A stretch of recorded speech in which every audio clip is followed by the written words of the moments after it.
ಮಕ್ಕಳೇ ಎಲ್ಲ ಚೆನ್ನಾಗಿದ್ದೀರಾ? ಈಗ ನಾ ಕೆಲವು ಪ್ರಶ್ನೆಗಳು ಕೇಳ್ತೀನಿ, ಉತ್ತರ ಕೊಡ್ಬೇಕಾಯ್ತಾ?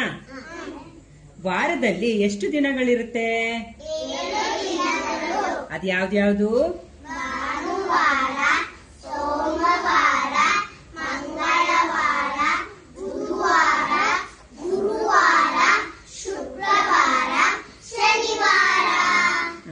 ಜಾಣ್ರು. ಹಾಗೆ ಈಗ ಚಾಂದ್ರಮಾನ ಮಾಸಗಳು ಅಂತ ನಮ್ಗೆ ಗೊತ್ತಿದೆ ಅಲ್ವಾ? ಎಷ್ಟು ಮಾಸಗಳಿದೆ? ಅವುಗಳು ಯಾವ್ದ್ಯಾವ್ದು?